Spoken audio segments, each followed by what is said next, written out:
Hi, my name is Will Nunziata, New York City-based director and creator of theater, television, and film, and also proud FENIX Global Artist Ambassador. Today, I am thrilled to be speaking with the acclaimed podcaster and singer, ELLIE BRIGIDA. For more on ELLIE, you can read more about her right below this video. But in the meantime, here is a sneak peek at the incredible talent of ELLIE. Did I let myself think that something had changed? Did I really believe that it wasn't just more of the same? That life has a way of making things right. Well, I guess the mistake was all mine. You would think I'd have learned not to get up my hopes. You would think I'd remember how this story goes. You think I would know when you let down your walls and you feel yourself starting to fall, that there's nothing to catch you at all. When's it my time? When's it my turn? When do the colors begin to burst? When do I find... Well, hello, ELLIE, how are you? I'm good. How are you, Will? I'm doing so much better, finally getting to meet you. ELLIE Brigida, you are the epitome of a multi-hyphenate. I mean, just to call you a podcaster and a singer is not enough, because to me, you're also a creator, you're an advocate, and you are just a doer. And I want to first share with the audience, well, first and foremost, I'm so excited that the audience got a little sneak peek of your incredible talent, but also I want to share with the audience the thesis statement on your website, if you don't mind. I would love that. Only 5% of the LGBTQ plus stories in the media have happy endings, and I want to tell more of those stories. ELLIE, you're incredible, and why is that your thesis statement? There are a ridiculous number of reasons. I am also a member of the LGBTQ community, and I just think that number is absolutely abysmal. To see that number and internalize that as a member of the community and for other people who are members of the community, that's just unacceptable to me. So, I mean, we've waited for Hollywood to give us those, and I was like, I'm not going to wait anymore. Myself and my co-creator of The Flame the Musical, which is a project I've been working on right now, Lee Holmes Foster, we decided we were going to do something about it instead of waiting around and complaining about it.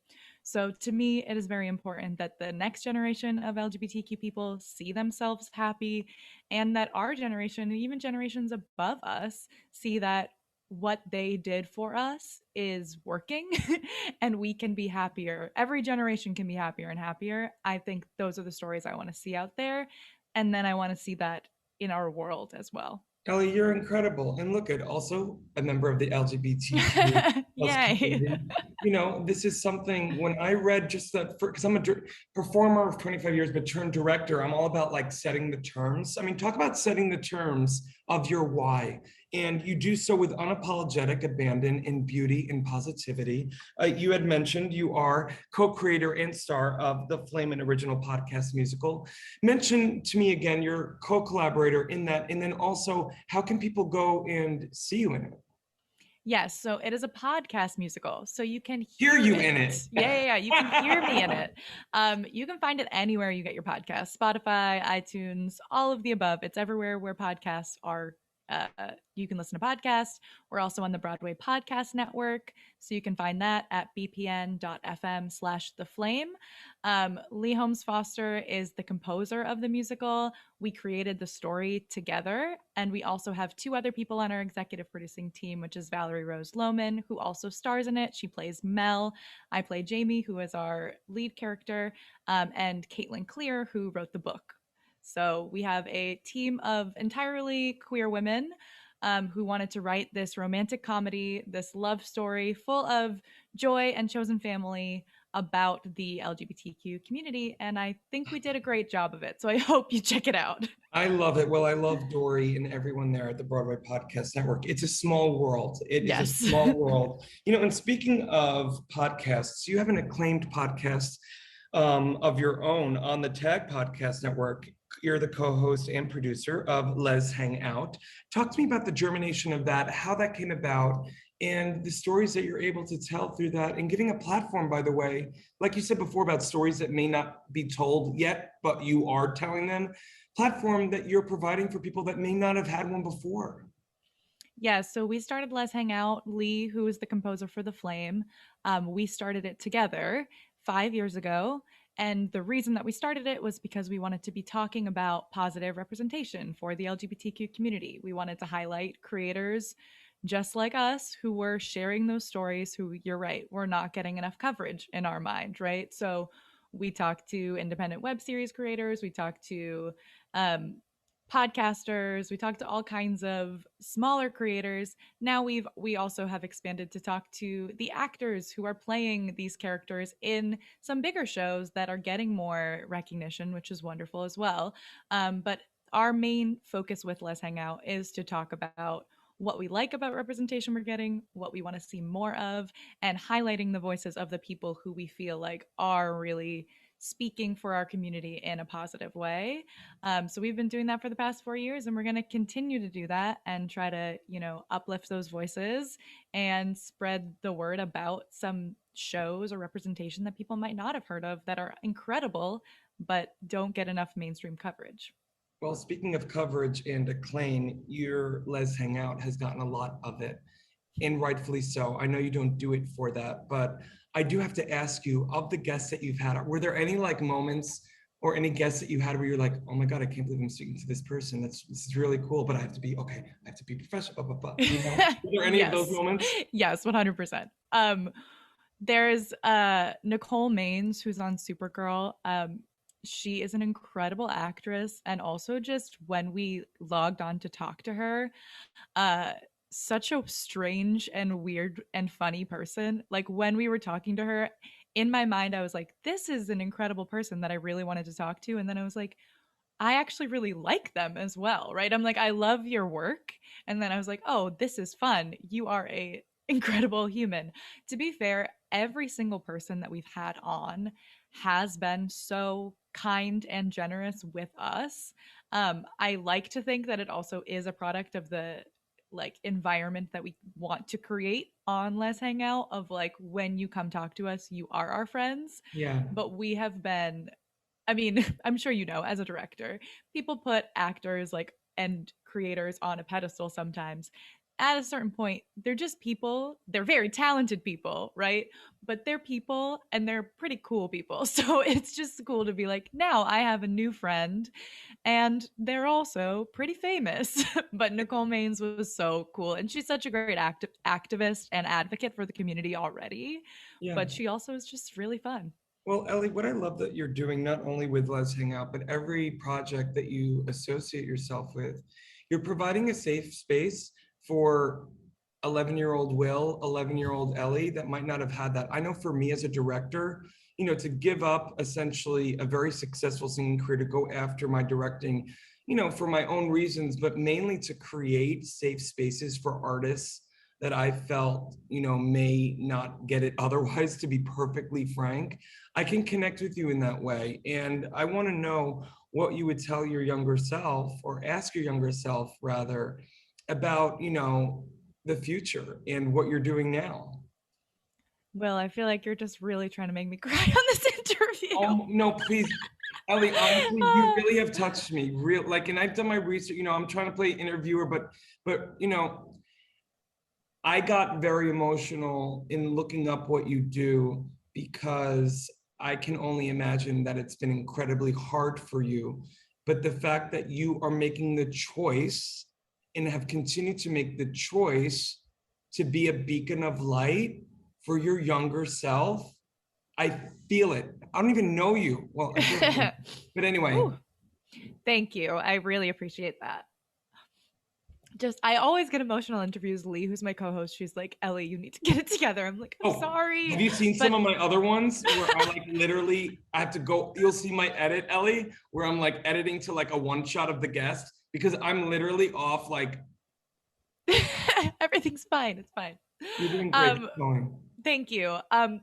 Actually, this is so crazy. I feel like a lot of people don't have this opportunity, but when I was younger, maybe not 11, but when I was like 14, I wrote this, like, I went on this Outward Bound trip, and it was like they had you go on solo and you like were very introspective. Like, I feel like a lot of people at 14 don't get to be introspective. Like, you're just 14, right? Um, and I have this little notebook that I wrote to myself, and a bunch of the stuff in it, like, I've sort of done, right? Like, it was like at 14, like, what were the things, like, what are the pillars that are the most important to you? And like, one of the things was like, make a difference in someone else's life. And so I'm like, wow, she's been pretty consistent. And so it just, like, I feel like I would just want to tell younger Ellie, like, you did it. Yay, good for Well, you, you know? Ellie, I think you've known of The Secret and putting it out into the universe, thoughts become things before it was even a thing. I mean, I also can relate. I know I'm making this about me. It's an issue. I have to go back to my therapist, but No, it's okay. I feel like we can relate to each other. So I'm glad you're sharing your experience. It's okay. well, because I remember as a little kid, at 5 years old, I wrote down in like what I couldn't even spell it, but I knew that my twin brother and I would one day perform at Carnegie Hall. And I just remember being obsessed with it without even like knowing exactly what it was. And, it came true a few years ago, which was amazing. But beyond that too, it was like, my parents always told me I was like building with building blocks sets in moving my little GI Joes. I didn't really care that they were GI Joes. I looked at them as like actors and Yeah. even directing. So the fact that like you knew on a much deeper level at such a young age that it wasn't a thing or a place, but it was going to be an emotion. And it was going to be an emotional takeaway that you were going to leave for people. I mean, that's effing amazing. Yeah, it's pretty wild. But yeah, I'm very proud. Your parents must be so proud of you. They are. You are correct. Yes, Like, thank you. And I also love the fact, Ellie, that, as a creator, you are not only providing platform for you in your own artistry, but again, this idea that you are building a community and building a safe space for anyone, any artist of any type, of any background, creed, that they are enough. And reminding them of that. Yeah, community has always been like the pillar of what we've done with Let's Hang Out, and I agree, like something that I'm constantly thinking about. I think, like, I'm sure you can relate to this. As a musical theater performer, there was a moment in like performing in musical theater where I sort of took a step back from musical theater because it felt very individualistic. Yes. Right? Yes. And so I loved singing, I loved performing, and there was something about it that like didn't I have a question, me. Ellie, and I'm gonna yes and you. Yeah. In this moment in life when I was performing with my brother, I kept hearing from Sweet Charity, there's got to be something better than this. Yes. Anyone? No one? Yes. Party yes. one? No, I love it. Okay, Ellie, Yeah, I apologize. Sorry, Keep going. I love it. But yeah, like I think like I didn't really recognize exactly why I needed to take a step back until a bit later. But as I've been continuing to work and I'm coming back to musical theater in a much more collaborative way, I'm like, oh, I love musical theater, right? I love telling stories. That's right. I love performing. I love creating this character and like giving her life. But you're right, like I want to do it with other people, and I want to like bring other people up with me rather than bring other people down or be competing with other people. Well, on top of that too, Ellie, it does make sense too that you knew you wanted to make a difference as a young kid. You wrote it down and sent it out into the universe. But the fact is, you aren't Ellie Brigida. You are not a third tree from the left in Little Mermaid Jr. That analogy, because it'll probably be something underwater. But what I'm saying is that of course you returned to musical theater in your own way, in your own creation, on your own platform, on your terms, for a bigger reason. And it's a beautiful way that life works, sometimes in cycles, but that you now get to re-emerge in your love of musical theater with a newfound curiosity and wonderment of the possibility that you had as a kid, because it's on your terms. And what a beautiful show don't tell that you are doing on all of these platforms for little girls out there, especially who may be LGBTQ, for little boys out there who may feel different, for anyone out there who has ever felt like a misfit, that there is a home for them within their individual bliss. It's beautiful. You move me. I could go on forever. Thank you. I'm like, I could cry forever, and we'll just sit here just crying and having a great time. I mean, I'm going to cry after this because I'm trying to hold it together. You're Okay. doing great. Thank you for holding it together for me. Like, one of us needs to be okay, you know? Hey, listen, this black uniform, it's just my armor. Okay. I promise. But Yes. listen, Ellie, you're an inspiration. And I'm so grateful that our paths are now connected. And I can't wait to collaborate with you one day. And I would love to put that out in the universe. I would love to do that as well. And thank you so much. Seriously, thank you for chatting with me and being so open with me, because Lord knows I'm an open book.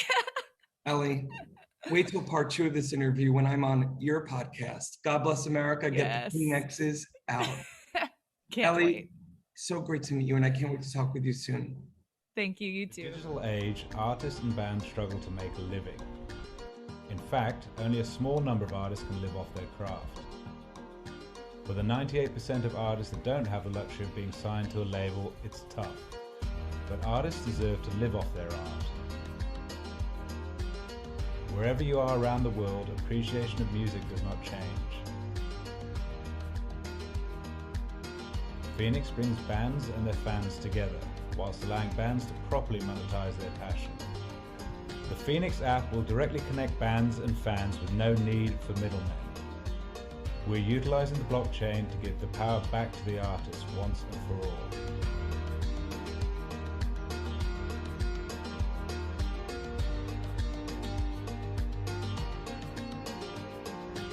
Join FENIX, join the change.